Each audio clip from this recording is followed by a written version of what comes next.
going into.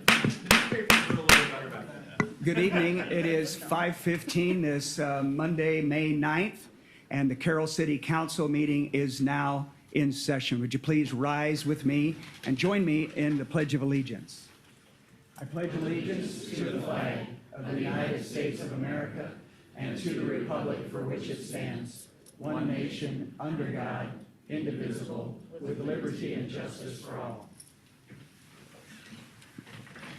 Thank you. We have tonight's agenda in front of us. All are present. We have an introduction of a new employee. Rachel, you want to take this over? Yeah, certainly. So Melissa Villi is here tonight, and she started with us last week. She comes from Florida. I have warned her of Iowa weather, winters, but she has lived in New Jersey, so she should be familiar with snow. She has 8 years of experience with programming, with doing like teens, with tweens, teens, and adults, and so we're very excited for her to take that on here at the Carroll Public Library. So, thank you. Very good. Thank you.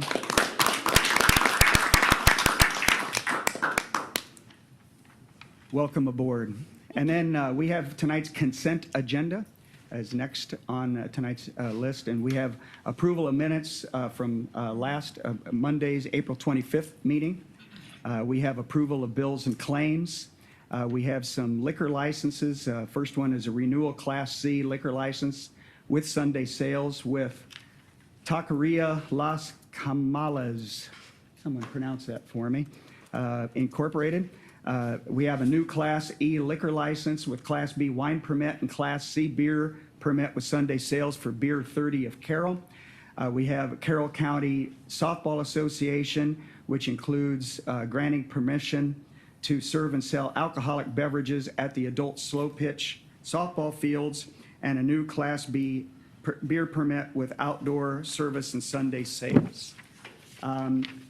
Also in the consent agenda is a memo in there and the quotes from the the police department's firearms replacement program, and then also a dowel drill purchase for the street departments. And is there any questions or comments about tonight's consent agenda? If not, I would seek a motion to approve the agenda. I'll move. Second. Moved and seconded. Any further discussion? Hearing none. Roll call, please. Dirks? Yes. Base? Yes. Seaman? Yes. Schreck? Yes. Bauer? Yes. Bordenaro? Yes. Motion is approved. Perfect. Thank you. Item number 5 is oral requests and communications from the audience. Is there anybody here that has any comments on a matter that is not on tonight's agenda? Anybody online? I see none. Okay, we'll move forward then. And then item number 6 on tonight's agenda is the ordinances. And we have a US 30 East sanitary sewer extension and an ordinance, it would establish a connection charge. And Randy? Thank you. During the development of the US 30 East sanitary sewer, there was negotiated with the owners of the Choice Auto property a connection fee in the amount of 8 cents per square foot of lot area. We've proposed and included with your memorandum an ordinance to codify that connection charge, and it would be applicable to any other property that connects to that US 30 East sanitary sewer project. So unless there are any questions, we'd recommend your consideration of adoption of the sanitary sewer surcharge. Okay. So it does apply if anybody else wants to connect to it in future years and at that same amount? Yes, Kind of that's a the way it's fixed set up. price? Mhm. Okay. Any other questions for Randy? His recommendation is for the council to consider passage of the ordinance establishing a connection charge to the US 30 East sanitary sewer extension. Is there a motion to that effect? So moved. Second. Been moved and seconded once again. Actually, excuse me, Mark, we would need to do the readings first. If it's Oh, first, second. it is a first reading? First reading, Okay. and you could waive second and third if you want, or if you just want to do the first reading, you could do that. I think we'll just do the first reading and then, yeah, we'll just do a first reading. I always kind of miss those readings. I thought it was Would you, Yeah, I would suggest we waive the second and third. Okay. That would be my motion. No, I'm gonna go first reading only first. And then next meeting, do the second and third. Okay. It's so, So a motion is there- to approve the first reading Right. by Dirks, okay? okay, so then I'll need a second. Second. Okay, so there's a motion and a second to at least adopt the first reading to that effect. Any further discussion? Hearing none, roll call, please. Bordenaro? Yes. Schreck? Yes. Base? Yes. Seaman? Yes. Dirks? Yes. Bauer? Yes. Motion is approved. Thank you. We have item number 7 under resolutions. We have a request from Overland Property Group related to a development called Reserves at Government Field. And Mike, I'll turn that over to you. Thank you, Mark and council. So the Overland Park Group has submitted a proposal to develop a property of 6 acres in size to a 32 to 36 unit townhome style apartment development. This is located east of 3rd Street, it's located at the end of East 3rd Street, east of Grant Road. And there's a map here now that shows where it's at. Generally, the area highlighted in yellow in this map would be the area where this will be developed. Region 12 Council of Governments owns the entirety of the property outlined in blue on this map. Additionally, there is the East 3rd Street where it terminates today. As you go east, the area in red is actually owned, the southern part is owned by James and Miriam, excuse me, Allen. And then Mark Schreck owns the northern portion of what would be the future 3rd Street. The Overland Park Group does have agreements with all 3 parties for the purchase of the land to enable this development to occur. The apartments are proposed to be single-story townhome-style construction. 6 units will be 1 bedroom, 20 units will be 2 bedrooms, and 6 units will be 4 bedrooms. The units over 32 have yet to be determined by the developer. The exterior of these units would be constructed mainly of hardy plank siding, snow and veneer, and brick, which are all known for their long-term durability. The development has several amenities, including a clubhouse, a community room, or that includes a community room, an exercise room, a playground, and a dog park, to name a few. And if you'd go to the next slide, this shows generally the layout of the development itself and how that will be developed out. There was a set of plans that were included in the council packet, including a site plan, which this is here, and then building elevations dated April 20th that shows the layout and then how those units will be constructed. I would note that these are still in preliminary stage, and there will be additional refinements made by the developer prior to moving forward. Now, this is part of a low income housing tax credit application that will be made to IFA to support this development.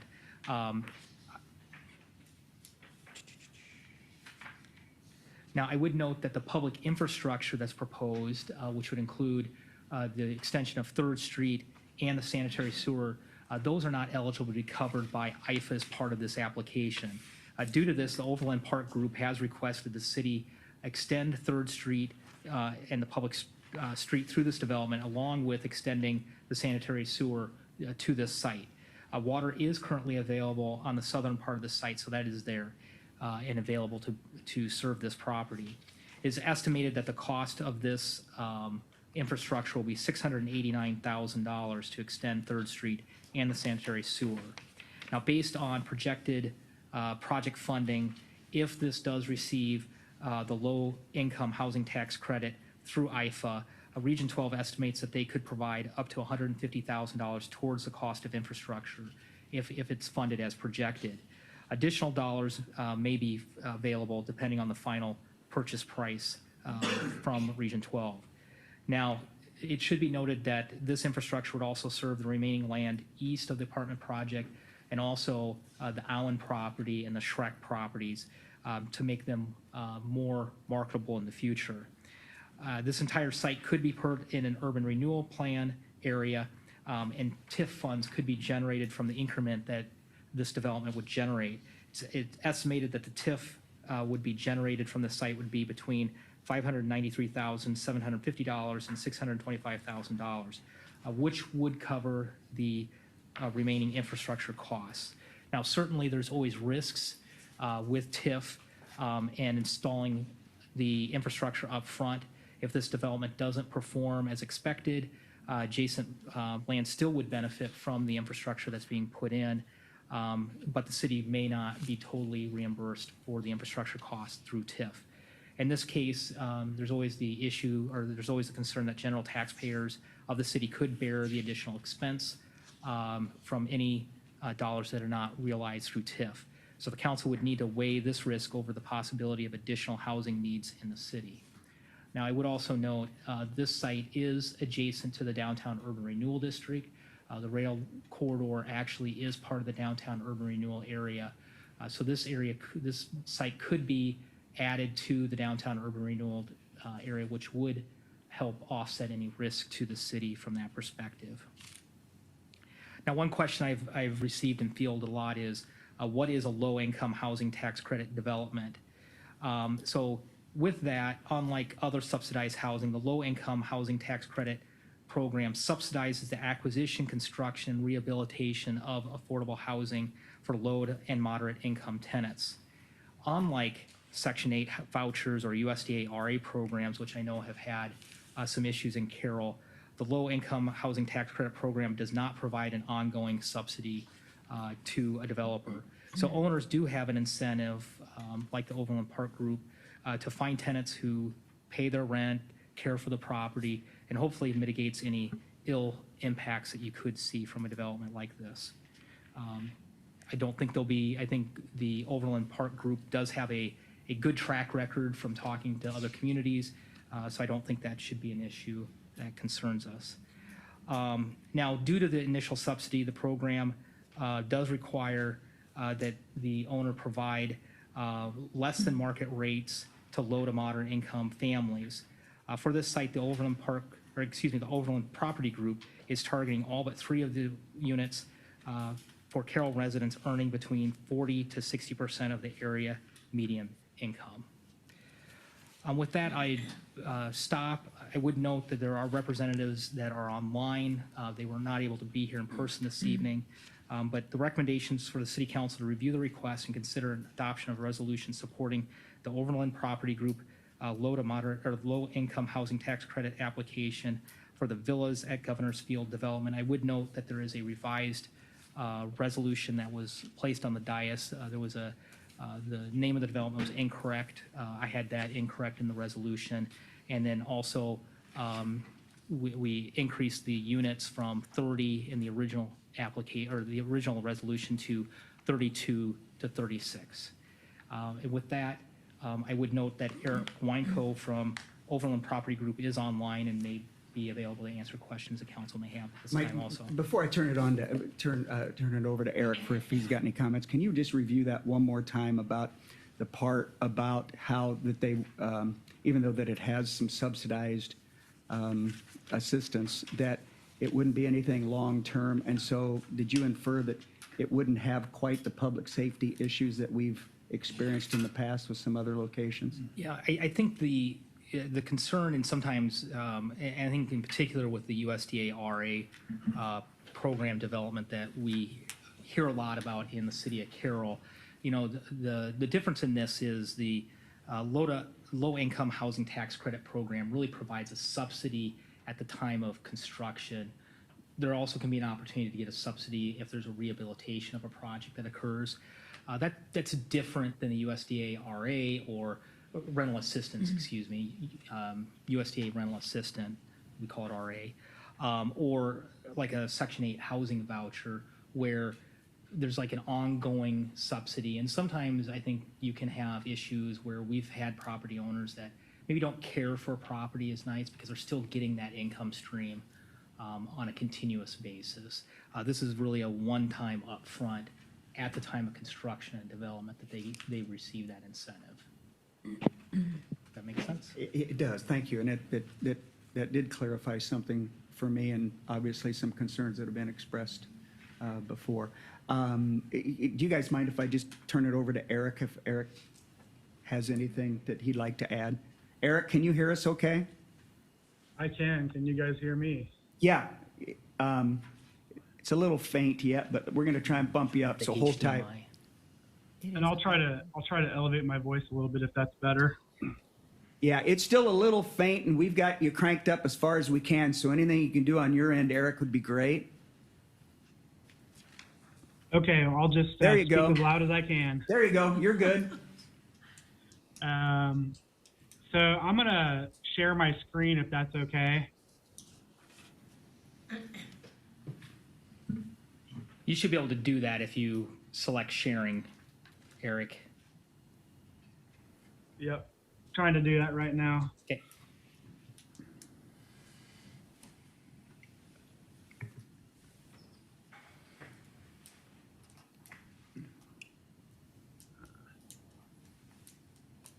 Can you ask what his title is, Mike, with the organization? Say this again. Can you get his title with the organization? Do we- I'll get it to you, Doug. The Development Associate is what his letter says. Development Associate. Overland Property Group.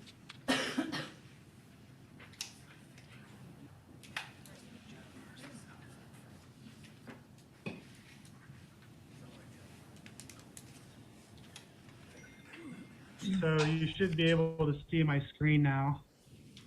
Yeah, we can see it. So Mike did a great job of explaining the overall structure of our request. So I will quickly just highlight Overland Property Group and open it back up to any further questions.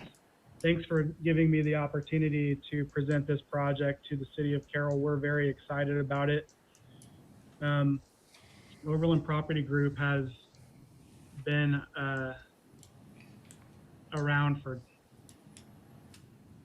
22 years, and we specialize in affordable and senior housing. And our projects range from Texas all the way up to Iowa, and from Missouri out to Colorado. So we are a regional player. We focus mainly in the Midwest states, and we have about 3,500 units under management right now, and over 70 developments. And we're hopeful that the villas at Governor's Field will be the next project for us that we'll be able to celebrate and deliver to Carroll. We are a full service developer. We subcontract our architecture and our construction, but everything else is done in-house. We have been recognized by our peers with several different awards, which we're very proud of, and it's a testament to the projects that we deliver. We take pride in our properties and have a tendency to build properties that, even when you were to compare us to, say, a market rate project, our buildings look just the same.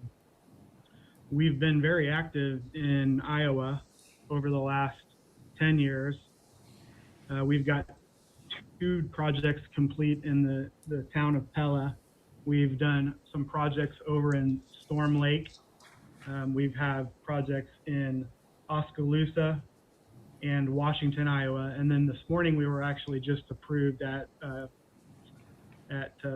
Planning Commission for a rezone in Boone. And so that was the last checked box in Boone for us to proceed forward with design and construction for a project that was awarded last year. So we're starting to get a little bit of a center of gravity over toward the west side of the state of Iowa, and Carroll is a logical next step. This slide gives you an indication of some of the projects that we've done in Colorado and Texas.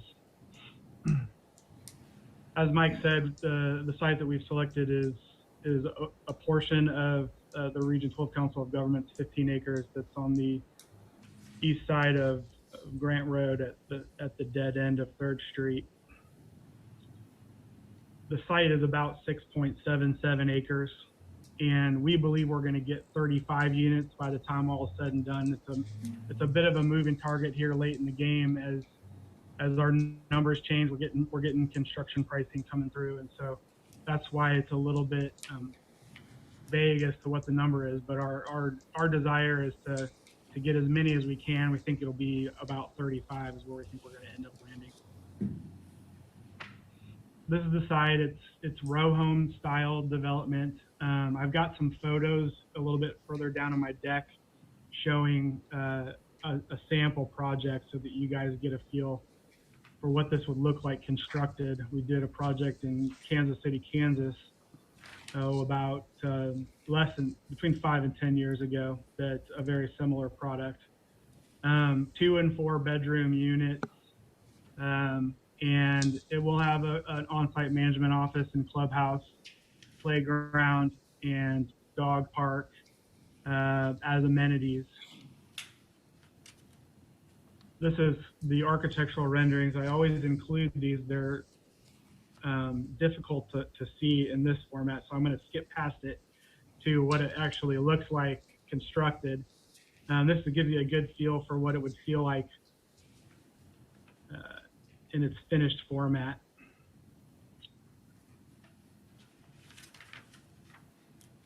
We're really heavy on energy efficiency at Overland Property Group.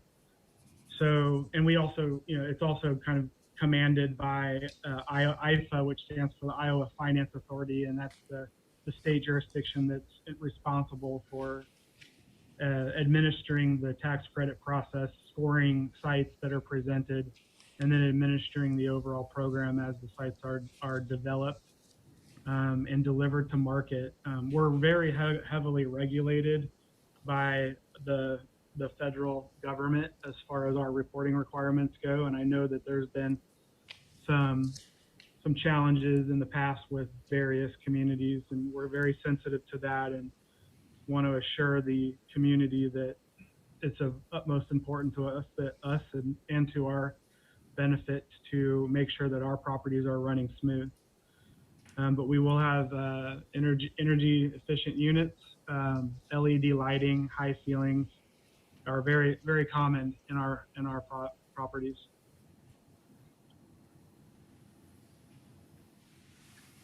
So we will be, assuming we get awarded tax credits, we will be closing on the 3 different parcels from Shrek and the Region 12 Council of Governments, and then working with the city to dedicate that land back to the city of Carroll so that the 3rd Street extension can be completed. Today's estimate is about $689,000, of which we are committing to a down payment of $150,000 on top of that. Rick Huntsaker over at the Region 12 Council of Governments was nice enough to commit to basically passing on anything beyond what he paid for the ground in an effort to help stimulate the housing project that he's also very supportive of.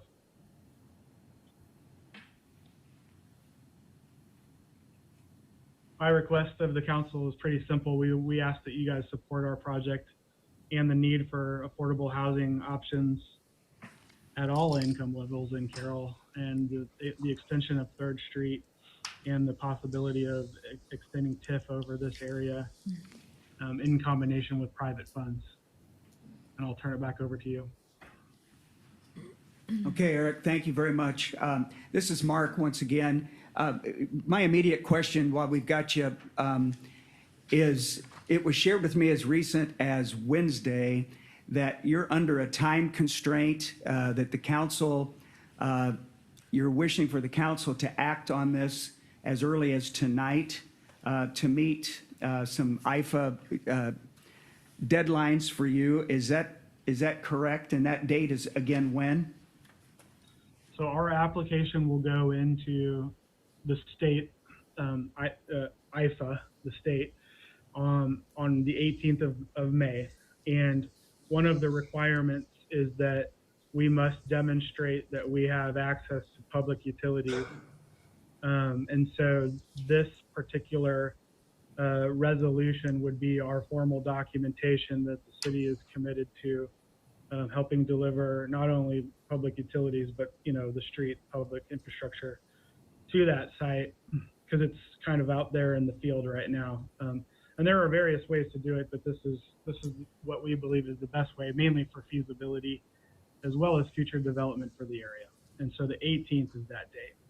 Okay, is that pretty much their deadline, or is there a way that you can extend that any? And the reason why I ask is probably obvious. It just hit the media on Friday over the weekend, and you know, today's the first day I started fielding calls on it, and I don't think I'm the only one that shares a desire to maybe get a little bit more public feedback.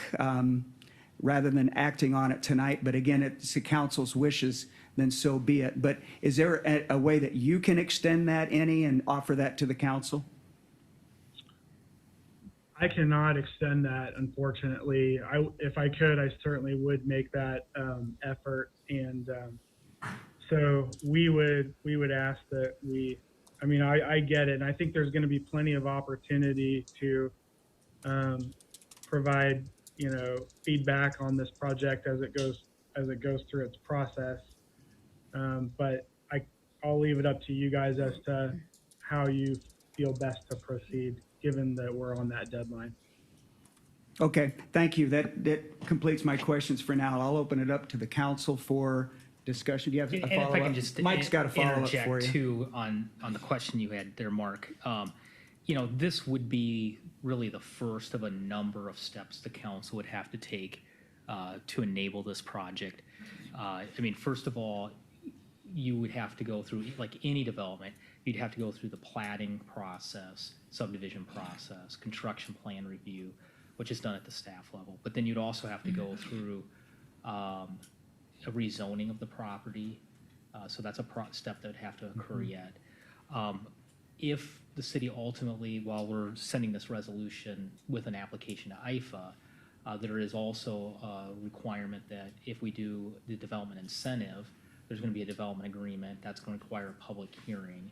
If we set up and extend urban renewal plan over this area, that's going to require a public hearing. So there's a number of steps that would be required to fully commit the city to this project. This would just be the first of a number of steps. Eric, this is Carolyn Seaman on the council, and given the May 18th deadline for you, how long do you anticipate hearing back from IFA regarding whether you get the funding or not? We should hear in September or October, early October. Okay, thank you. We still have to set this up in a TIF district? Yes, it would have to be set up in a TIF district ultimately. Okay.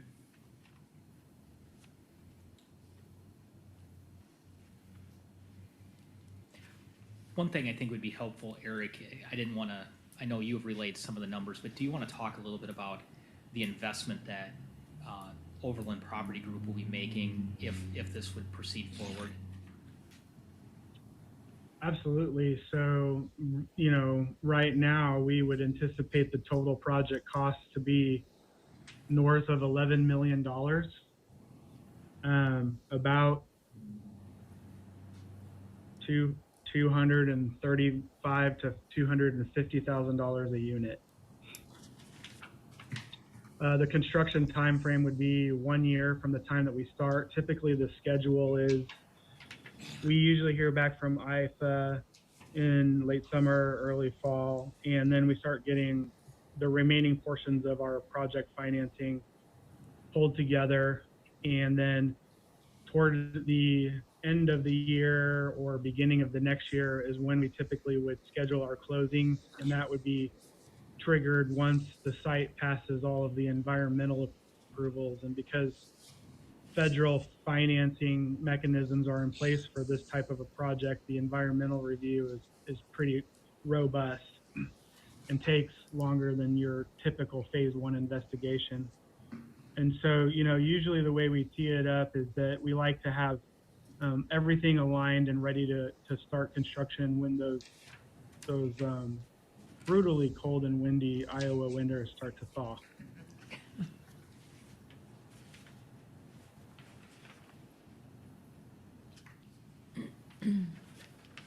Okay, well, we have the recommendation, and as usual, Mike has done a great job presenting to us the pros and the cons and the risks and the rewards, and You did some research on calling other towns?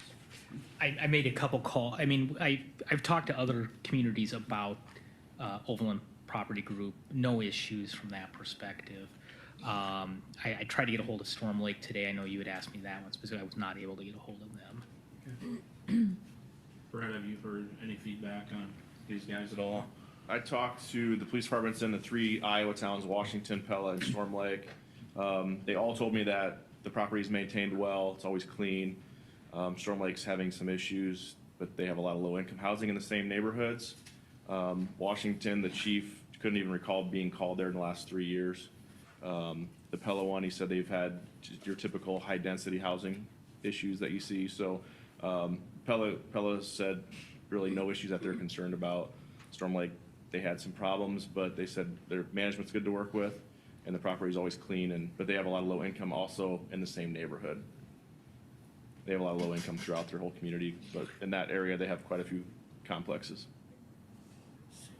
Eric, I've got a few questions. Ownership and timeline on owning properties. When you guys build and develop these, is this something long-term, or is this something that you're having a timetable on that you're looking to resell?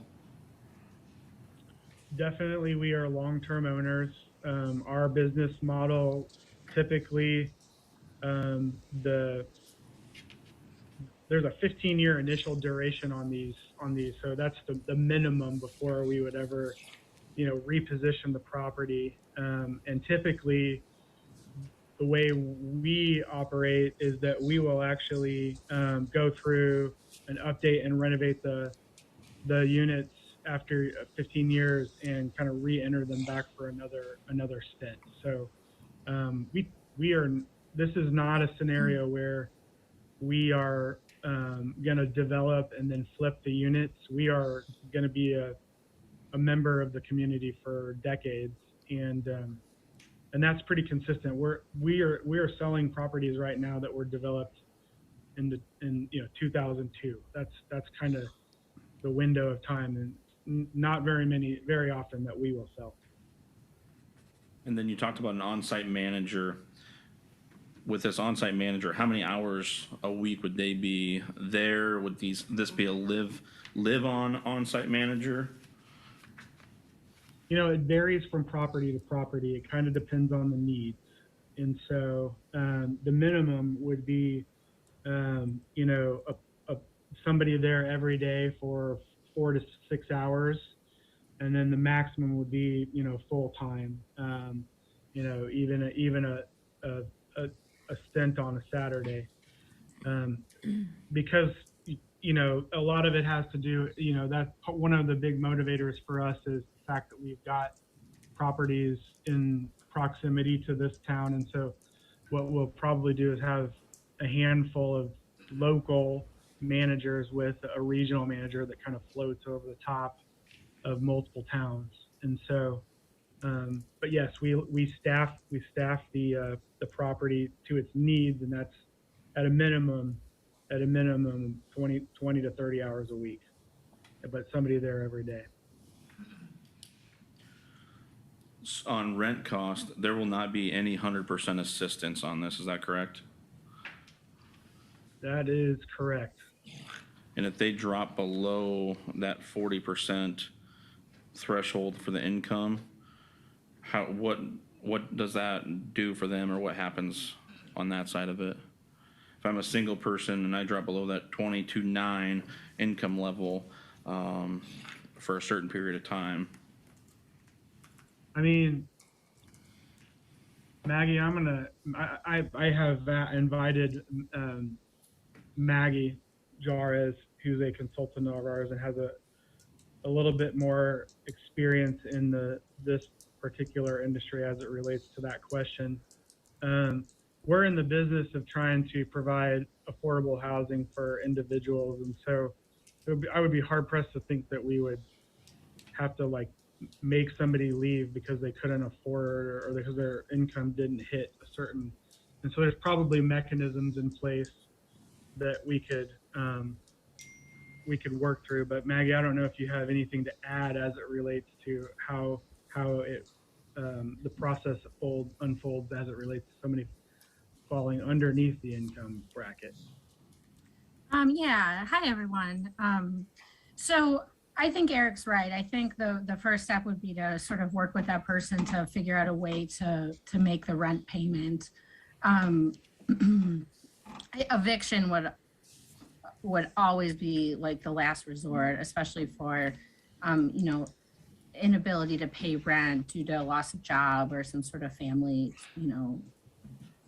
crisis or something like that.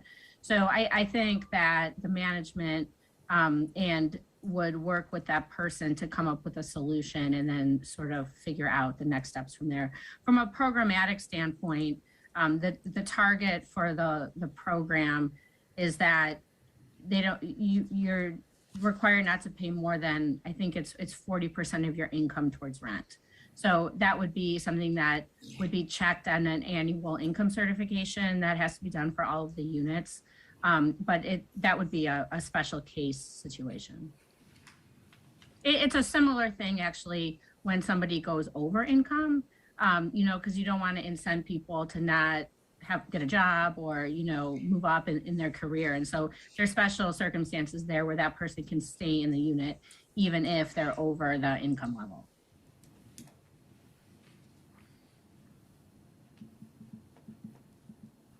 And then when you guys build these, are you working with local contractors? Do you guys bring a team in? And then the materials, do you try to work local for materials, or is that something that's brought in as well? We definitely try to work local. I've actually got conversations. I'm talking with Mike Boogie Weaver about some recommendations on local contractors, and we'll definitely be talking to some of those referrals. Mark Schreck is actually going to be selling a sliver of his ground, and we were talking about concrete and framing the other day. And so I'm actually, I'm excited about the opportunity to work with the local community. Our contractors, if you've had any pulse on the building world these days, it's been tough to keep up. And so I'm hopeful that finding some good local firms that can help us. We're open to that, and we'll be eagerly seeking that out.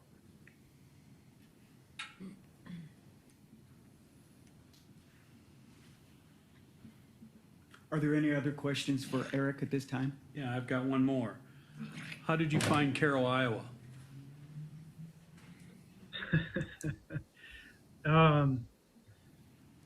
So every year IFA puts out what's called the Qualified Allocation Plan, and they do extensive research on where they want these tax credits to go and where they want this development to go. And so it takes a while to sift through the data, but we analyze things like rent and burden households, and that's, households in communities that are paying a disproportionately high amount of their income as rent. There are the data kind of leads you to where you need to go, and so Carroll scores incredibly high on some of these various metrics. Another metrics is whether or not the towns received tax credits in the past, and so then that's one component. So it's just how well will a site score each year, and so Carroll scores high, especially the site that we've selected. And then the second component to our analysis is creating economy of scale amongst our other communities. And so with, Storm Lake and now Boone going in, Carroll's a really great spot. But then, you just show up and you drive to town, and I met Mike Boogie Weaver and started talking to some of the various leaders within the community. I met with the Kemper School. I met with on distributing and the Shreks, and obviously Rick Hunsaker, and you start to get a feel for what the town is, and I think it's a great town, and we're really excited to be a member, be a member in the business community. Met with the EDC as well, and so that's kind of how I got there, because a lot of times you come into a town and the interest level for development is obvious in the form of people don't want it, but my feeling and my reaction amongst everybody that I've met in the town, Carroll, has been wonderful. And so for those reasons, we pushed really, really hard and to be able to get to where we are today. I've got one more question on rent. What so you have 1 person, 2 person, 3 person, 4 person on up. What's the maximum I want to pay for rent, and what's the least amount that I would be paying for rent as a 1 person or 2 person? I'm thinking, it's kind of broken down by 2 bedrooms and 4 bedrooms, but the 30%, I'm not sure. Maggie, you may have the pro forma pulled up. I'm trying to pull it up right now. If you could speak to that, that would help me here. Yeah, no problem. So for a 2 bedroom unit, the lowest rent is $640. And then the highest rent for a 2 bedroom unit would be $800. There are 4 unrestricted units in the property as well.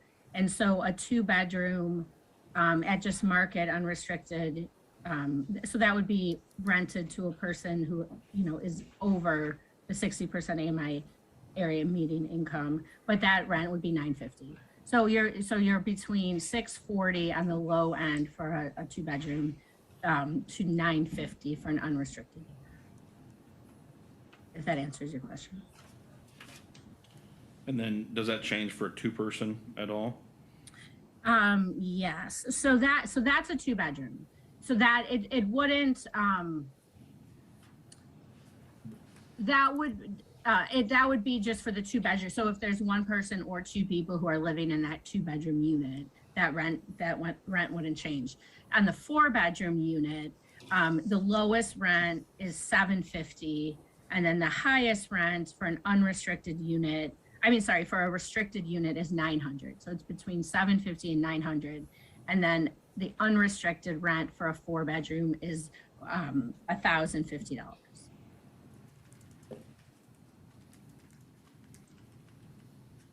And I guess the rent's not correlated to the number of people living in it, right? Is the point there? Yes, right. It's just per the unit type, whether it's a 2 bedroom and a 4 bedroom. And I think in Mike's presentation, he mentioned 1 bedroom units.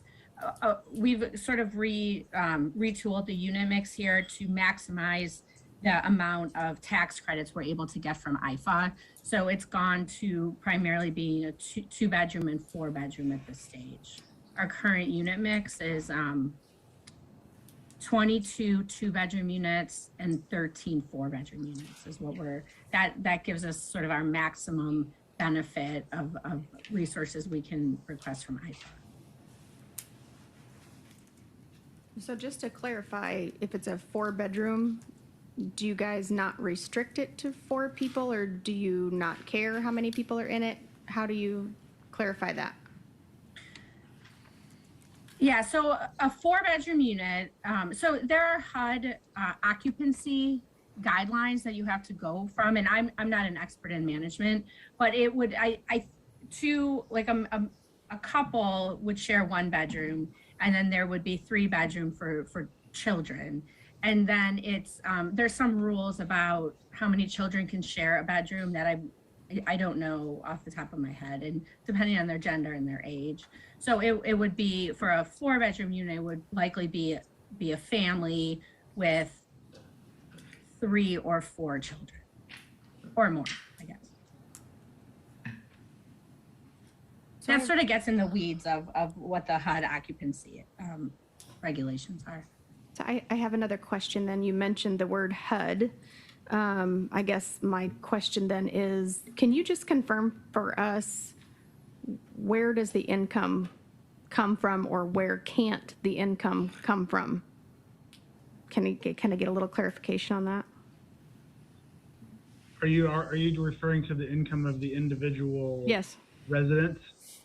Yes. I mean, I want to know, because you said HUD and I wasn't sure that I understood that these were HUD.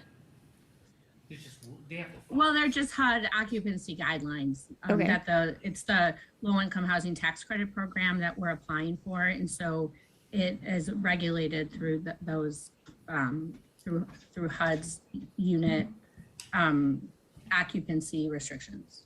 If that makes sense.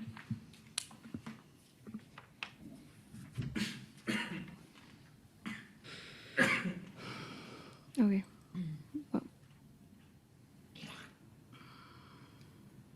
So Mike, I have a question for you. This money they're asking for, is this to bring the street up to the edge of their property? Is this to cover the whole sewer system throughout the whole thing? And if the city pays for that, does the city have to maintain it? So, Considering that it's gonna be public street. so the street, do you want to pull up the map, please, Laura? Give me just a moment. And if I'm looking Go at this back project, up. right, and it was $11 million and they're asking for 689, you're looking at about a 6%. Basically, would Carroll donate 6% of the cost of this whole thing to take care of it? But then we're on the tab for who's gonna take care of it? Who's plowing those streets and cleaning them and everything else? So the road itself, we would be responsible for what is Third Street extended. Now, this map, again, it's preliminary, but that Third Street will actually go all the way east to the east property line. Over here. Yep, keep going. It'll actually go to there. So that it can access Region 12 and make it developable. That was some of the requirements that Region 12 had in selling their property. So we'd be responsible for that section. Now, the roads south of Third Street, those will be private. Those will be owned and maintained and snow cleared by their maintenance people.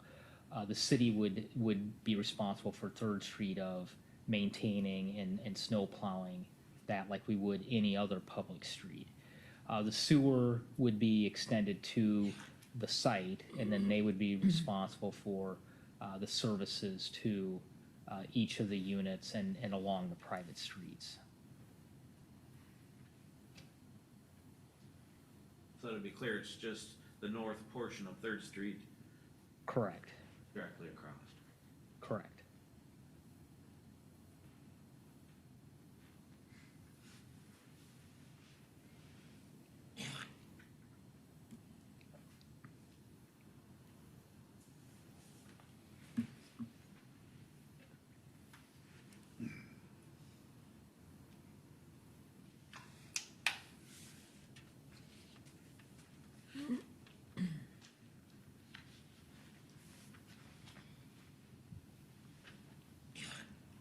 Well, we'll continue to open it up to discussion between the council members then, for your consideration and your thoughts about moving forward on this timeline.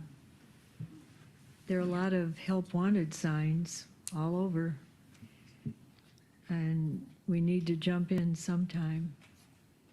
This is one part of the mix of housing I think we've been considering for years. This, in my mind, in the past, there was a project that attempted to move forward and it did not work. This looks like a very nice development and to attract workers to town, from my perspective. I was on the council when that other one she's talking about came through. This organization is way more professional and has, their ducks in a row compared to what we were doing the last time. I just feel a lot more confident. They have a lot of units, you know, Storm Lake and Boone, obviously, and if we're looking at getting housing going in this town, we gotta do something. Well, and just to be clear, are we just saying, I mean, I'm looking at the request, we're just saying that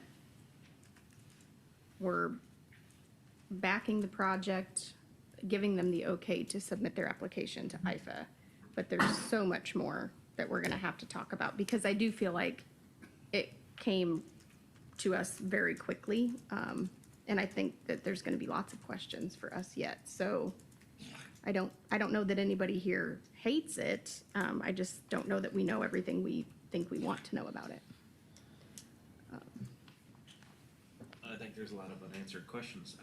I'm afraid that this will, yes, we do need more housing, but based on the income levels that you're looking at attracting somebody that's gonna make $11 to $16.50 an hour for one person, or maybe it's two person, and the other person doesn't have income.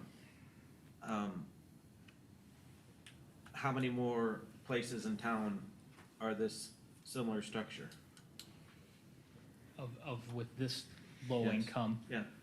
we have, I believe there's 4 other developments. So it worries me that those people will just jump ship, come over to the newest thing, and then we get stuck with the empties of the older units. I've seen it happen before in other communities. Not saying we don't need it, but just a concern. I agree with Misty that it's just kind of, assuming there's a lot of questions, I'd still like to get to the Tom, I will say this, with having some investment property through town, that $600 to $800 is very average, I would say, even on things that I have. When I advertise something, I could probably rent it out 75 times. Would I take all 75 people? Probably not, but there's definitely a demand there. So if we want to keep moving forward, I truly believe this is something that's got to be done. And if those people are going to move out of those places, there's probably a reason for it. No, and I don't disagree with you. My biggest thing was to make sure that we weren't gonna pay for the whole sewer structure of the whole facility and just the street portion, then who's gonna maintain it? Yep. So,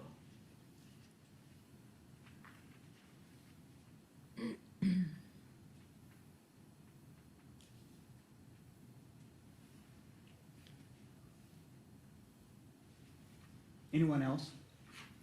Comment? Concern?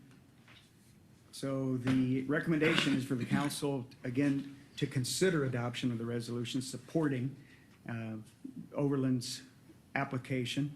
That resolution, of course, would include, as it was stated before, our funding of the street. And beyond that, that's the only other thing that we're, I mean, other than just a vocal support or a public statement or anything else, but it would be a commitment to, part of their application, they have to have the infrastructure commitment in place too, so. So there you have it. Is there a motion to that effect? I'll motion. Second?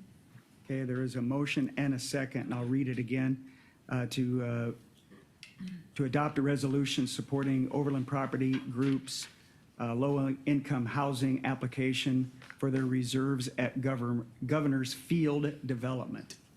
And I would just note that the resolution was corrected. The actual title is The Villas at Governor's Field. Okay, So that was an error on my part. that's fine.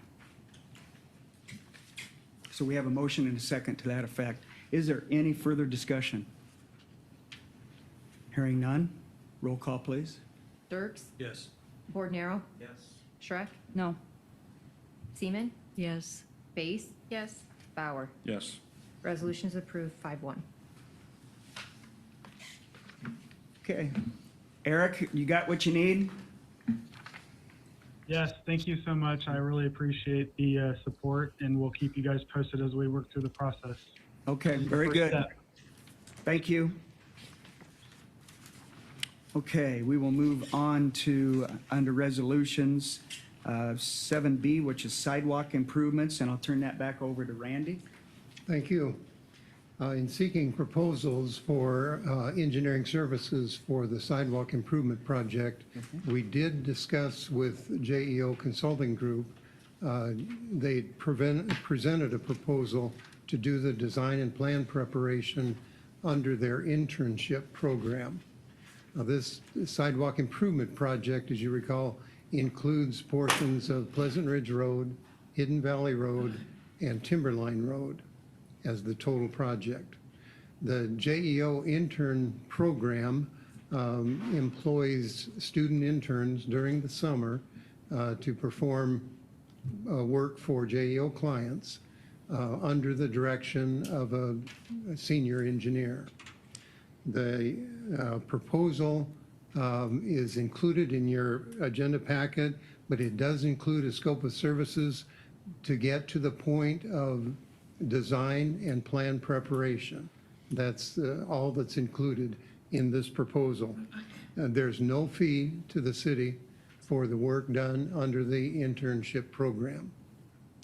The time frame that JEO estimates is during the summer when the interns are employed between May 23rd and August 15th.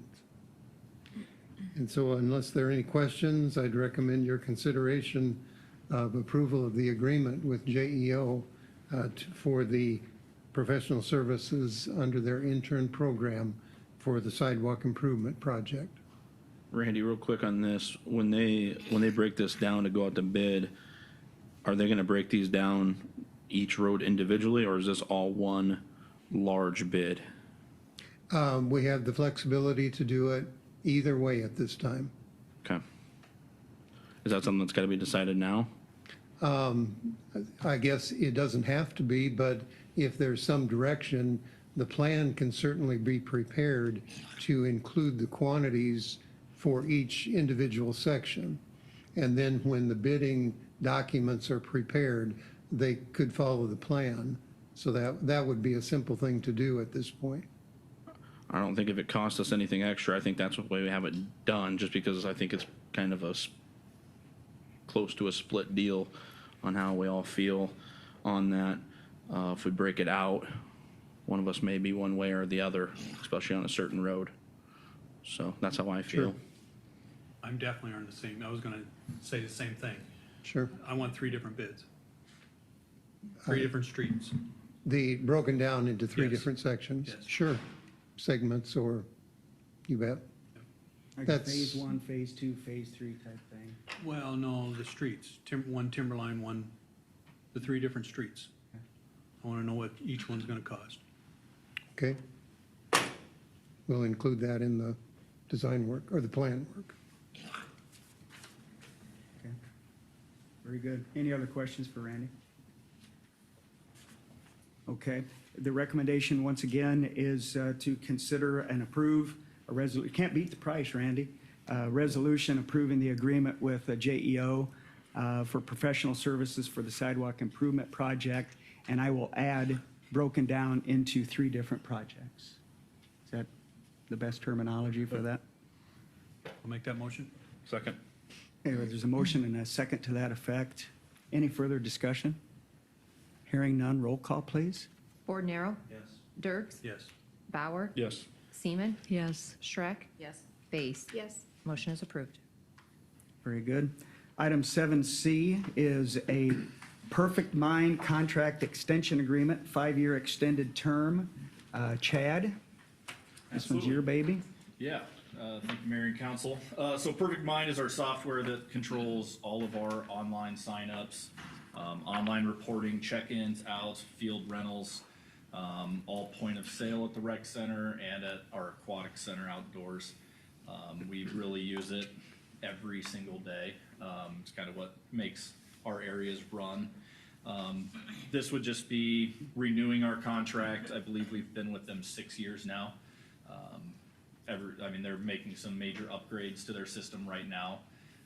We've had some questions in the past, but it looks like those are all getting resolved with some of these new upgrades. So our recommendations for the mayor and city council: consideration of passage and approval of the resolution approving the contract extension agreement with Perfect Mind, Inc. for 5-year period at $23,800 per year. Any questions for Chad on this issue? Hearing none, we heard the recommendation to consider passage and approval of resolution approving contract extension agreement with Perfect Mind for a period of 5 years at $23,800 per year. Is there a motion to that effect? Motion. Second. Motion and a second? Second? Okay, I think Misty did. Oh, Yeah, she I did. didn't Yeah, hear yeah, that. Oh, she got it, okay, yeah. thank you. Okay, any further discussion? Hearing none, roll call, please, Laura. Base, Yes. Shrek, Yes. Dirks, Yes. Bornero, Yes. Bauer, Yes. Seaman. Yes. Resolution is approved. And you're still on for the next item, Destination Iowa Grant Application for Merchants Park. Yeah, absolutely. So we brought to the council at our April 25th meeting this new grant program that Iowa Tourism rolled out just even this in last month. So this new Destination Iowa grant program, it's basically helping fund shovel-ready attractions to Iowa. What we're looking at applying for is Merchants Park renovations. We've gone over some of the renovations, but the major ones: enhanced press box, ADA accessible bleachers, dugout expansion, protective netting down first and third baselines, new lighting, and replacement of the outfield fence and windscreen. Estimated cost of these is about $921,800. The funding sources listed in front of you in your memo. The only change I would have is Kemper Catholic Schools officially is in for the $10,000 as of today. So that's a good step forward as well. After reviewing more of the grant criteria, the city is eligible for additional points if we use ARPA funds for this project. So based on the staff recommendations, we will use the following sources of funding for the city's $353,080. That'd be $100,000 through ARPA funds, $100,000 through hotel motel, and $153,080 through local option sales tax funds. So our recommendation is for the city council consideration and approval of a resolution endorsing the Destination Iowa grant application for Merchants Park. And if the grant is awarded, commits $100,000 in ARPA funds, $100,000 in hotel motel funds, and $153,080 in lost funds for the project. Very good. Thank you, Chad. I like the mix. I think it seems certainly appropriate. I expressed that to you earlier this week. I'd like to hear the council's comments on it, and thus you heard the recommendation. Anyone? If I can only interject one thing that wasn't really clear, and I should have asked Chad to include this, with the hotel motel, the $100,000 there's assuming we don't fund trail project in FY23 out of hotel motel. That we have no set plans for a trail project in 2023, so from a staff perspective, we felt that was advisable in what we're recommending for that, but just to clarify that. I'm glad you did. Thank you. Any comments? Questions for Chad? Hearing none, you heard the recommendation for council's consideration and approval of a resolution endorsing the Destination Iowa grant application for Merchants Park and committing $353,080 from ARPA, hotel motel, and lost. Is there a motion to that effect? So moved. Second. Okay, there is a motion and a second. Is there any further discussion? Hearing none, roll call, please. Seaman, Yes. Shrek, Yes. Base, Yes. Dirks, Yes. Bornero, Yes. Bauer. Yes. Resolution is approved. Perfect, thank you.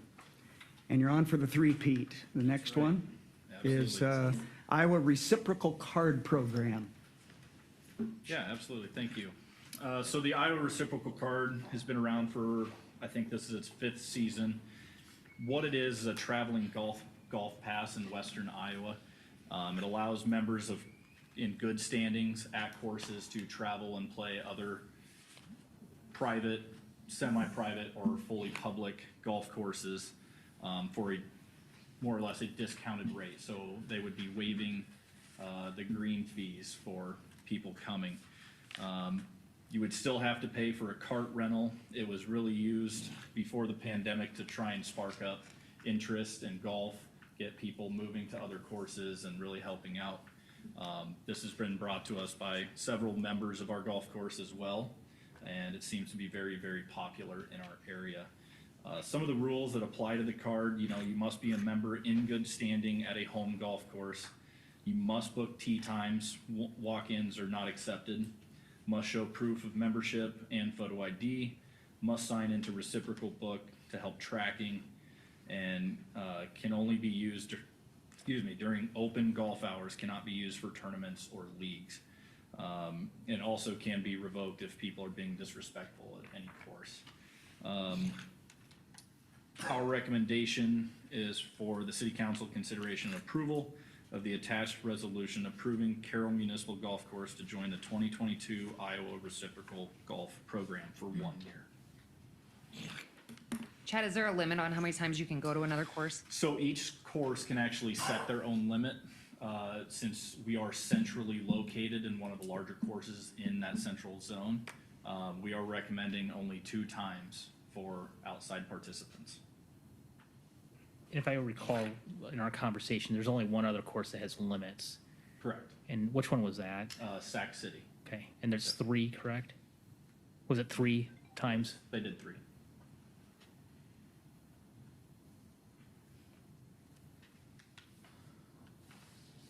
All I would say is I was in on the initial meeting with the gentleman that floated it to us a couple months ago.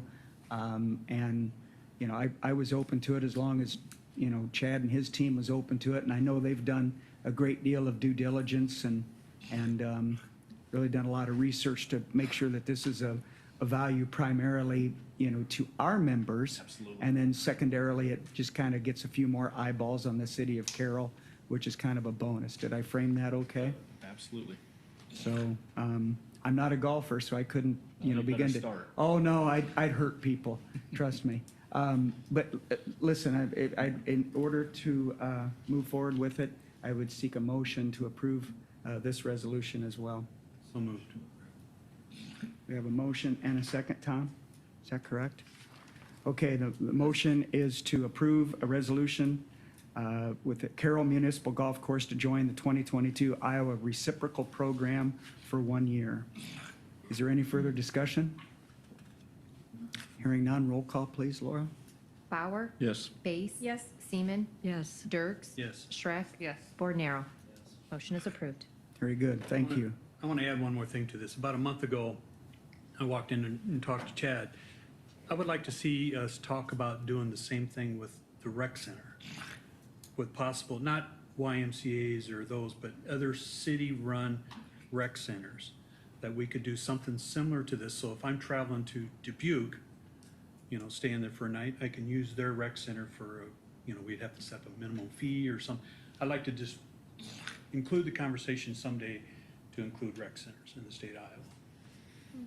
I don't know how we go about doing that. What's that? Is there a program like that or Not that something? I'm aware of. I mean, I think the YMCA kind of has their own thing. So, if you're a member of one YMCA, you get Anytime Fitness does. Anytime Fitness, 24/7 Fitness, a lot of those places. I guess to my knowledge, there's nothing like that out there yet, other than on the private side. But I mean, it just takes some communication and something brand new. Well, I like that idea. yeah, Helps you're it talking grow about and- promoting Carroll. You got somebody from Dubuque coming here or wherever, and we'd be the friendly people, and you set up a fee of some sort. You'd have to work that all out, but I'm like, if you can be done here in a golf course, why can't we do it at a city rec center? But I don't know the first step on where do you go with that. That's your job, Chad. Lucky me. I don't know, that's if the other council members feel the same, but I would like to see something looked at in the future on that. Okay, very good.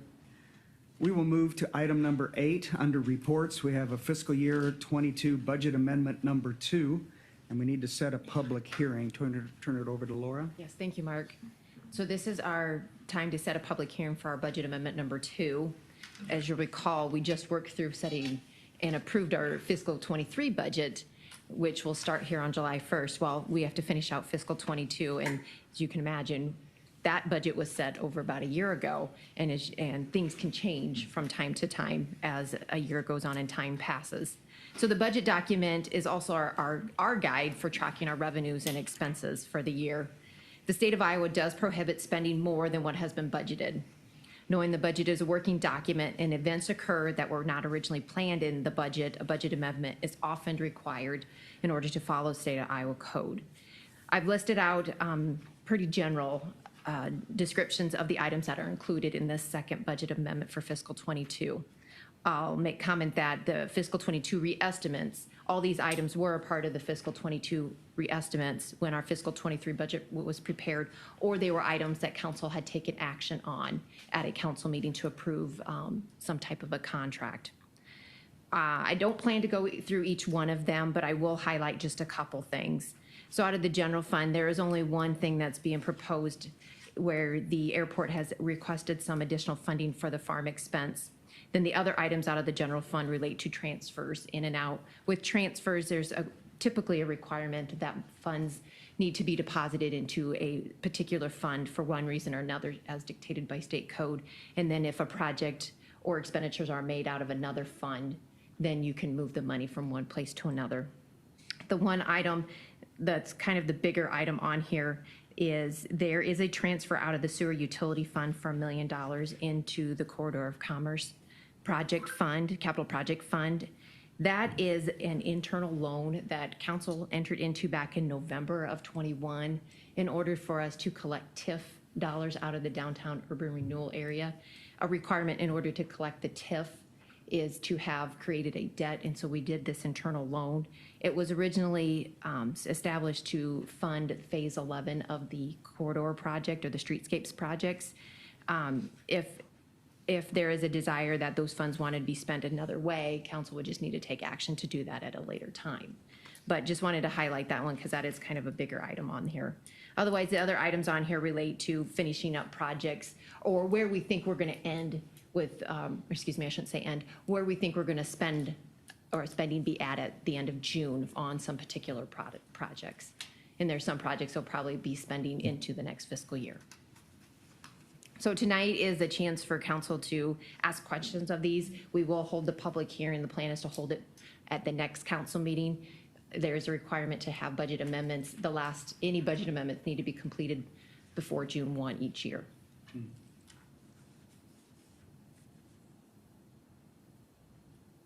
So that'd be 2 weeks from tonight? Yes. Right. Any other questions for Laura? Pretty typical business. Well, the recommendation would be to set the public hearing for the fiscal year '22 budget amendment number 2 for May 23rd, which is 2 weeks from today. Is there a motion to that effect? Second. Okay, we have a motion and a second. Any further discussion? Hearing none, roll call, please. Seaman? Yes. Schreck? Yes. Bauer? Yes. Base? Yes. Dirks? Yes. Bordenaro? Yes. Motion is approved. Perfect, thank you. 8B is a request from James Nealon on behalf of Pamela J. Nealon to transfer property at 408 West 7th Street to Kay Stevens. Mike? Thank you, Mayor and Council. As you are aware, the city's been working to address a number of issues regarding the property at 408 West 7th Street, owned by the Nealons for several years. I won't go through all of the history, but just kind of highlight where we're at right now. The cities did work with the Nealons, and there was a joint agreement in a stipulation and agreement setting out terms where the city would agree to transfer the property back to the Nealons after it was granted by the courts to the city as an abandoned property. There was a number of conditions that were included in that, including making the building habitable by March 1st of 2022, or 14 months after the date the courts entered into the stipulation agreement. This stipulation agreement was signed by the Nealons and the city in February of 2021, and the courts approved the agreement on February 25th of 2021, which in turn set the compliance date to complete all the repairs of the building and make it habitable by April 25th of this year. Now, the agreement also required the city approve any sale of the property if the repairs were uncompleted, and that future buyers would be subject to the same timeline to complete the work as outlined in the stipulation agreement. In the agreement, it did specify that the Nealons were to convey the property back to the city by warranty deed, free and clear of any liens or other encumbrances if they failed to meet the time frame outlined in the agreement. I would note most of the work has not been started in the property. There was some deadlines in June of last year, which they did meet, but beyond that, they have not met any of the deadlines set forth in the agreement. At the April 25th meeting, Kay Stevens, who's here this evening, spoke to the council during oral requests and communications, presented a purchase agreement between James Nealon and Kay Stevens with the following timeline. That application will be made for a building permit by May 1st. A new roof would be completed by June 30th of this year, and that the demo of the existing interior, demo of the existing garage, renovation of existing building, new windows, HVAC, electrical updates per the application would be done between May 1st of 2022 and May 1st of 2023. At this point, there are several possible options council could consider, and staff is looking for guidance. While there's several other options that we consider, two possible options that could be included was, since the terms of the stipulation agreement were not met by the Nealons, the city could demand a warranty deed and take ownership of the property. At this point, the city would likely need to seek a buyer to renovate the property and make it habitable. Another option would be to negotiate a new stipulation agreement with a new timeline that is mutually agreeable to the city and Kay Stevens to allow for the property to be transferred to Ms. Stevens. Courts would then need to approve any new stipulation agreement on this issue. So the recommendation from staff this evening is for the council to review and provide direction on how to proceed with the property at 408 West 7th Street. And with that, I'd be happy to answer any questions the council has this evening. Once again, the second option you had there was to maybe negotiate a more aggressive timeline, which I asked a couple of weeks ago if that was an option, but it seems as though there's been some hesitancy or reluctance there. Do you have anything you'd like to add, Kay, at this time? As much as I'd like to give a quicker timeline answer to that, I'd love to say yes, but we all know what the construction world is right now. And I'd rather come to you and say, hey, it's 9 months and we're done, come check it out, versus get myself in trouble and say something like, commit to 9 months. So I think it's a fair timeline, given what you've just seen proposed from another unit. Granted, there's a lot more construction involved in that, but look at that timeline. This is fair. I know I walked through this property when they had the open house, when it was listed for sale. I honestly worry that the timeline's not going to be long enough because it needs so much work. So I think a year is good.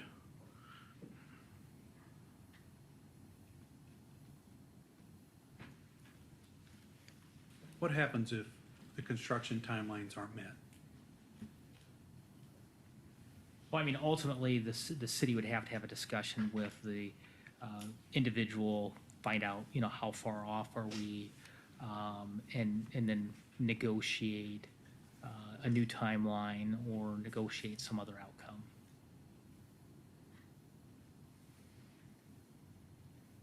Kay, do you have your financing lined up? I do. The original 30 would come out of my pocket, but I do have other financing arranged, yes. Do you have proof of that with you tonight? No, I don't. Have you applied for the building permit yet? No. It says a 5-1 application. I understand that, but since I didn't own the property yet, I was under the assumption at the last council meeting that I would hear an answer relatively soon.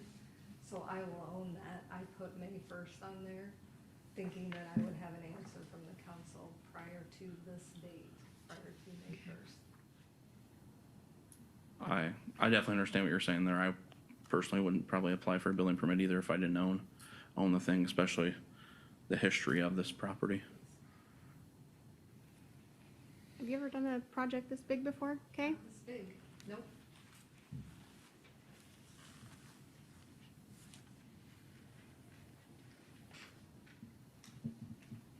You still have the school project in Litterdale Yes, going, yes. but it's not as big as this?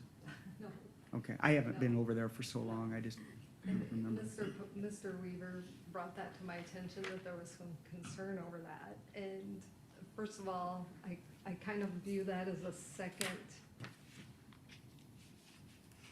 whatever my language should be on that. I just think that's my own private, that was not looking to turn an income on, nor does it have the history that this project has.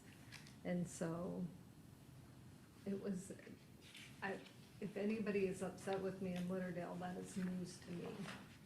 Yeah, and it doesn't have any timelines to it, No. so, but I think the council just has expressed their concerns about timelines for this one because it's already gone 14 months and, That's valid. you know, I can understand some of that too, so.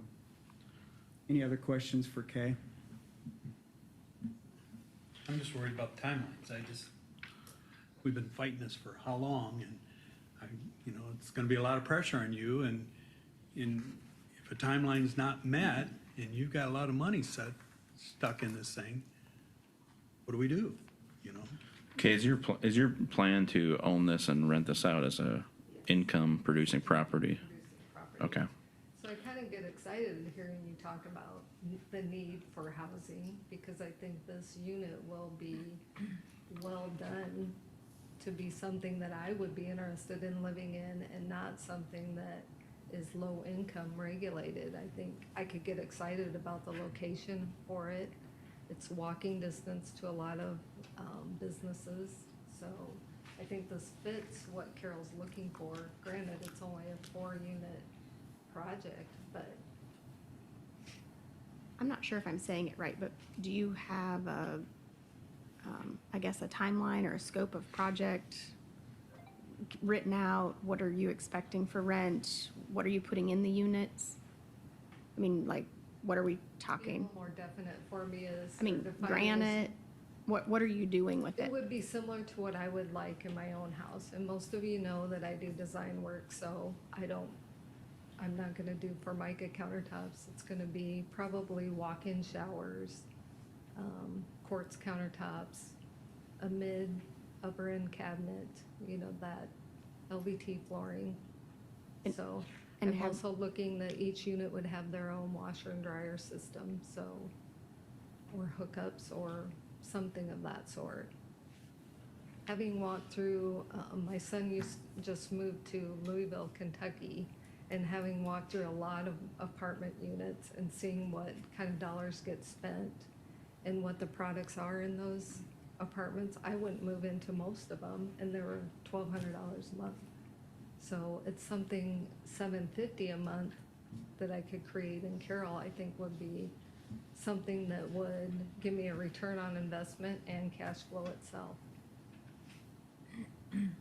What kind of budget are you looking at to do what you just discussed? Probably a solid 250.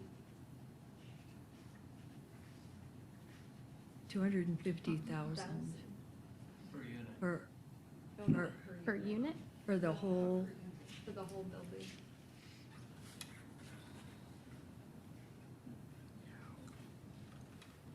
I don't see how that can happen from what you just said.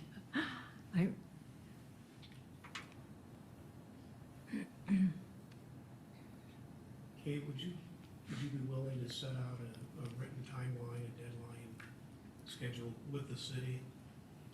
And the only reason I ask you that is I'm assuming the city, well, we'll have to go back and get court authority to do it this way. Because the deadline has passed for Neelan's. Correct. City does have the authority to give a thumbs up or thumbs down on Correct. this. So I'm assuming the city will want to, if they do consent to the transfer of this property, they'll want to say, well, it's also subject to this timeline schedule that's been agreed to by you and the city. And you're asking more specific than the general one I gave before. Yeah, I see the general one.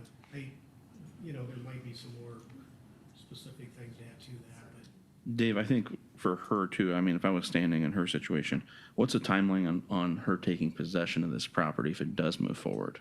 Well, Kyle, that's a good question too, because it is under conservatorship. The ownership is under conservatorship. And there will need to be an application to approve the sale to the court. That's a separate legal process than what the city and the Nealons are in. So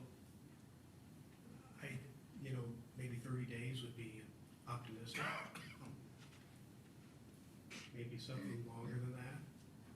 So does that mean upon approval from the council, I could move forward on the roof issue? Because that's the biggest issue right Yeah. now. Right. Or is that sticking my neck out there too far, dollar-wise, Yeah, as without? far as the city's concerned, if the council does agree to this, the court would order, that the city's approved and the transfer can proceed. Now, the court, under our case, cannot authorize fully the sale because there's a separate court proceeding for the conservatorship. And they'll have to make a separate application, And in that case. is that application gonna be approved based on the recommendation of the council or the city? I would think that would go a long ways. I can't honestly, Say yes for sure. yeah, but that's not yes. my decision. It'd be the judge's decision. But I would think it would go a long ways.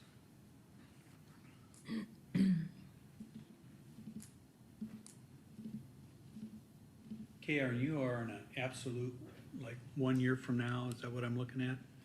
Being done? Do you have to be done at that time, or can you go later? If it's income producing property, you wanna get it done as soon as possible. I get that, but I think I would want what Dave said cleared up first, and then Absolutely. start a different timeline. Yes, yes. Because to For your speak protection. frankly to that, if there's no approval for a month down the road, then I'm asking roofers to get in there in a Yeah, short time it's- period. They're gonna have other commitments. And I think the timeline, what I would suggest is kind of even like with the Nealons is you put in dates, but it's the later of this date or, like the roof, 60 days after you take possession of the property. Certain milestones, I think maybe this is what I'm hearing, is certain milestones in construction. We're gonna demo the interior work and have that done within 120 days. We're gonna start seeing walls go back up, 180 days. What are those milestone timelines and how does that look? I mean, I don't know if that's something you'd be amenable and put a more detail Absolutely. to it. Who ends up paying, if we choose the second option and it has to go in front of the judge to get all the approvals, who is responsible for the cost of all that? Well, we'll simply provide to the court our consent, subject to the timelines and milestones that we're presenting to the court. Any sort of court order would then be prepared by the Nealon's attorney. I mean, they're represented separately, so the city and Nealon's attorneys will split that cost. Whatever, well, they'll accept their own cost in that regard.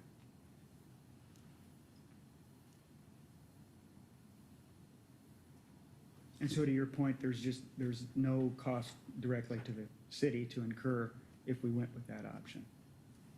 Other than my time, Okay, yeah, okay. Yeah, because that's going to be a per hour thing. right, because any court costs, Nealon's will pick up. I mean, that's their responsibility according to our order.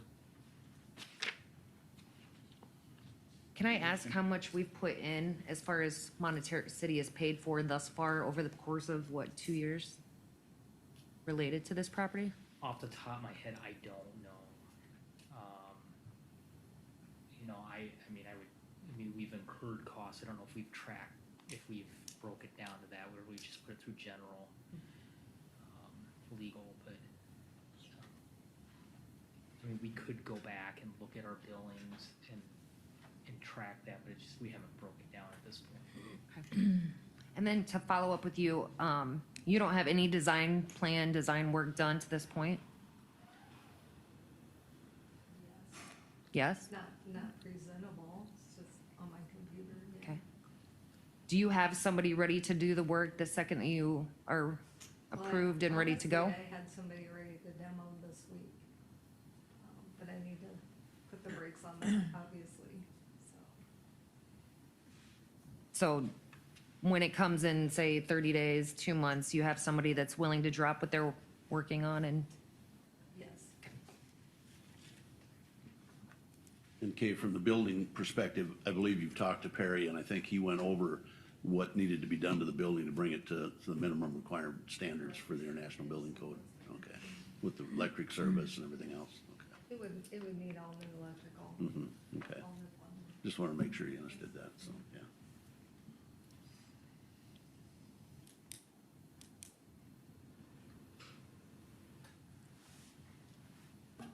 The council's wishes and the direction to proceed. I think we need to have Dave do his work, get it cleared up. No, We need direction from what option you want, and, you know, we want some direction. I mean, if a one-year timeline is acceptable, we'll work with Ms. Stevens to develop that and go forward, but we need to know what direction the council wants us to go at this point. I might be stepping out here, but I was sitting here when we went through the same situation with the city hotel. And we went round and round and round. I personally don't want to see it in someone else's hands this direction. I would prefer that we decide what we want to happen to this property and put it out for a normal bid. It's really ours at this point because they defaulted on the April whatever date. I think it's a really big project, Kay. I've been in it as well. I personally don't think you can do it for $250. And I would hate to see you be stuck in that position and 4 months in or 4 months from the end of final time and wonder what you're doing and how you're gonna finish. Because then here we sit again, trying to figure out what do we do at that point. I don't wanna do that again. I don't. That's my personal opinion. I'll weigh in also. I feel like what we're considering tonight is deja vu. We're walking down the same road we did before. And I was in on the city hotel thing for many more years than Misty. That went on for 14 years because different plans, blueprint, I mean, and we gave and we gave and we gave of our time and listened, and we were very generous. But I see what happened with this agreement, which I voted against. And I just see it happening all over again. And also, the second thing about the city hotel is that even though we advertised it when we wanted to get bidders, there were people that showed up here that were upset and felt that we had handled it wrong because there only one bid came in. And we stressed over and over, and I still believe this, however we handle this, we are not in it to make any money for the city. But we want it in the hands of a responsible person who can give us realistic numbers, definite plans, and we have a tight timeline because this did not work out, and I personally will not advocate doing something similar, but just with a different party. I would really like to see us, because we kind of have a black eye, even though I don't feel we did anything wrong with the city hotel. But people showed up and said, well, I would have bid if I would have known. Maybe if we would have communicated better, more broadly, I don't know. But I would like to see this competitive and not to make money, maybe work out a deal to compensate the Nealons in some way. I don't have an answer, but I don't believe that doing this again is an answer, or any of the two in this document we have tonight is an answer. I think we need to fine tune what we want to do, but I'd like to see it opened up like we did with the City Hotel. But really advertise it, really promote that and what it is we will expect of whomever ends up with the property. I just don't see the point of traveling down the same road again. Am I able to ask a question? Sure. In regards to that? So tell me how that will be different if the city acquired it and then opened it up to bids. How would that be different Well, from what I'm we proposing? haven't put together a plan yet, Kay. That's a good But question. How would that be different from what I'm proposing? I don't know until we as far as a hammer timeline? things out up here. But another year, I mean, we really have nothing to base a decision on tonight. You know, and I agree, Kyle said I wouldn't have gotten the building permit either. I want to open it up to the public in general. Mr. Bruner, what kind of time frame are you talking if the city owns this property again before that's finalized? Well, that's the council decision as But I to mean- advertising, the amount of advertising Let and me all of that. rephrase that question. If you move forward and the Nealons, and help me with my language, if the Nealons no longer owned it, is that deeded over to you today, or is there a timeline to make that official? Yeah, I understand your question, I think, now. We're gonna have to go back to the court for the court to order them to transfer it over. Is It that is weeks? presently in the order that if they don't complete this project by the April 25th deadline, they are to transfer it to the city. Oh, so, Whether or not we'll get some pushback from them, I don't know. But it could be as quick as an application to the court and the court issuing an order, you know, which would be that was a what I couple was weeks down the road. Thank you. Yeah. So if the city takes possession of this property again, this is something that we're not looking at tearing down and incurring more cost. Is that correct? We'd be looking at putting out there for bid to the highest bidder. My view, and I mean, certainly we'll look at Chief Schreck too, it's gonna take a lot of work, there's a lot of expense, there's a lot of renovations that need to occur. I don't see that building needing to come down. I think there are alternatives to, you know, tear downs, but, you know, that's my view of it. I don't know if you have any other thoughts. Yeah, no, I think the bones of the building are good. It's got a good foundation in it, and, well, the roof certainly needs work, but, I think the building is stable and pretty good, basis to work with. But a lot of renovation work, a lot of code updates and things have to be made, so.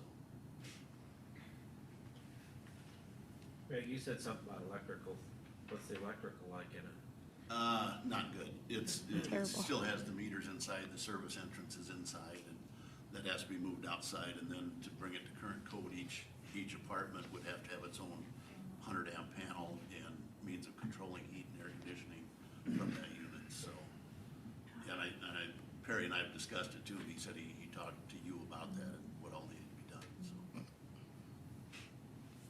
But yeah, structurally, the building is pretty solid as far as I know. Shows plumbing. I'm in the process of it right now, and it's killing me. I mean, copper and wire has gone up 60%, so I mean, I'll just throw it at you, whatever you're planning on spending, just take it times 60%. It'll give you a sticker shock. But that's my 2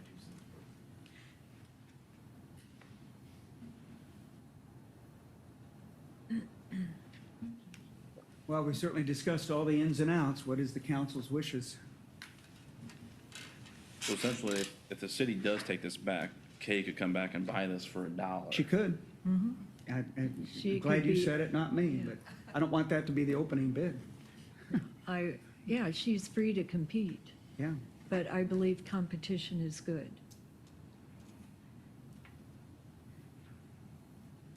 I guess in that regard too, we're past the deadline, so everyone should have the same opportunity to make the purchase at this point. Yeah, right, right.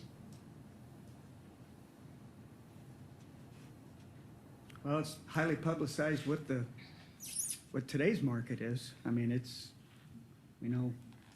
but that doesn't mean necessarily what it'll bring or not, but, I mean, it's, as a starting point or a point of reference, what it is. But, what's So- council's wishes? So if the city takes this back, the Neelands are out 100% everything. They're not getting compensated whatsoever. Carolyn mentioned something about perhaps considering some Yeah, compensation in the Neelands. That's the part that makes me feel the worst is along with, an opportunity here too. But, and I realize we've gone 14 months down the road and we've given chance. Yeah. But I feel particularly horrible for them, But I think we could come to some kind of understanding. Dave, is that your purview to work out, like, whatever the conditions are, it's up to us, but we want to do it legally? Carolyn, I presume that the Neelands will have a response to us of some Okay. sort of pushback Sure. with this, even though we have the court order. They will, again, I'm presuming, would come back with some response or pushback. I think I would need to bring anything that they present to me back to the council. Yeah. And I guess that maybe that's where we start further discussion. Right. But again, that's up to you folks. And you think at best that would take at least another 30 days, to get that done? I mean, any kind of opinion from the court? Yeah, I would think so. Yeah, because I'm gonna need to make an application to the court directly. And there's time, in between the application and the time the court will set the hearing. So, it may be a month down the road before they'd set the hearing after I make the application. Well, one more month after 14, I think we want to get it right this time, yeah. And maybe do something for the Neelands minus our court costs, legal fees, et cetera. I don't know. Who knows where it'll land? Yeah. And I'll bring that back to the council. Okay, great. And I don't know, I'm going to interject here. I mean, if we want to go down this path, one thing I'd be cautious, in asking you the question, Dave, is can we enter into a side agreement where we basically take the property, because now that's in the name of the city, and technically taxpayer property at that point, and reimburse the Neelands? Or do we work out a deal with the Neelands where, the city goes through a process like Carolyn is suggesting, where we go through and try to find a process that we feel finds a contractor that meets whatever we're looking for, and then have the Neelands sell it with basically our blessing, so we're not accepting that as public property and then trying to sell or give back proceeds to the Neelands. I feel like that's what we have in front of us right now, Mike, is somebody that's ready to do construction. She's gonna commit $30,000 to this. I mean, she's committing money to this. I'm on both sides. If we take it back, I don't think they deserve anything. They were at their timeline. Or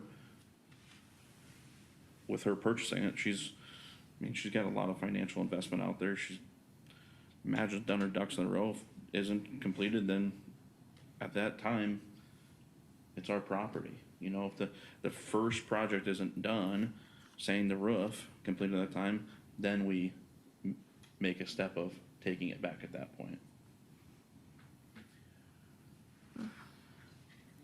I don't want to get in the housing market too bad.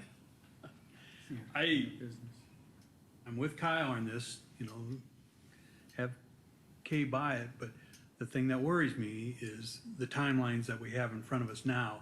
I need to see new timelines.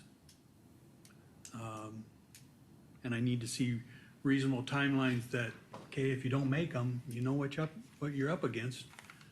It goes back to the city. But also, I want housing done. You know, this is a way to get some housing done in this town, so. I'm kind of halfway in between all that, but.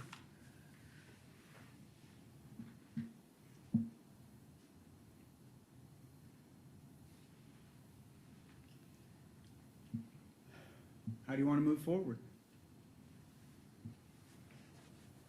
I think everybody feels the same way. There's a little bit of, you know, one foot outside the other, but we got to make a decision on this thing. I just don't think you can move forward when we don't really know that this job can get done. I mean, we don't have anything in front of us other than somebody saying they want to purchase it for $30,000. And I mean, So if this goes to public bid, it could be the same thing though, you know? but we have the right to still say yay or nay on that. We want a reputable, that's probably a bad word to use. We want somebody who we know for sure. We don't have anything. We don't have drawings, we don't have money, we don't have a budget, we don't have anything right now. Only that, do you know what I'm saying? I don't know that a year, I don't know, I don't see a whole lot of facts being brought to us to sell us that this will work out. As Misty just said, and I said earlier, like a lot of work and effort went into this. Yes, I'm in the middle of doing whatever. And I think the word experience is important also. And going into it, I almost think Kay might a little naively at what it's going to cost, et cetera. I think it's worth, we've spent 14 months. I think it's worth pursuing an avenue, as I mentioned, to move forward competitively. She's perfectly free to compete and get her ducks in a row with more than what she's presented tonight. If she really wants it, she'll put in that effort, she'll get her ducks in a row and see what happens with the public. But I think it'll be worth the effort. And we'll end up with a good project at the end of the process. So I'm not trying to sway anyone or interject, but I do want to just go back to our two possible options. Certainly there's other options that could be had. One basically is go back to courts, demand the property. Option two is to negotiate a new stipulation agreement with a timeline that's mutually acceptable to the city and Kay Stevens and agree to allow the property to transfer to Ms. Stevens. The courts would then need to approve any new stipulation agreement on this issue. And I guess I only read that again to clarify. I mean, if the council has a desire to work with Ms. Stevens, you know, this is not saying committing the city to do that. It's just us working with her to come up with some of the things that you're asking for. I think the other thing is, you know, I think we have to remember is the Nealons, while I know they went through a process and I would argue they really came late to the game making a decision to sell the property. I do know they went through a process to try to find a buyer that would give them the most income on selling the property. That may not have come with the idea of what's best for the property or even maybe what would the best outcome would be. And I'm not saying anything bad about the offer that's before here, but I think it was purely what positioned them as the best sale. And certainly they had other buyers that offered more. The city resisted some of those other buyers simply because of some track record they had in the community.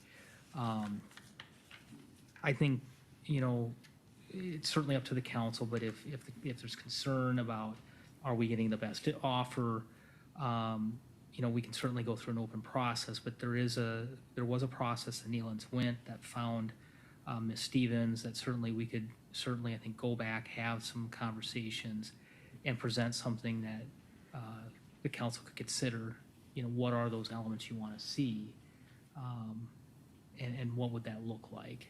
Now, certainly, if you want to go through a different process, that's council prerogative.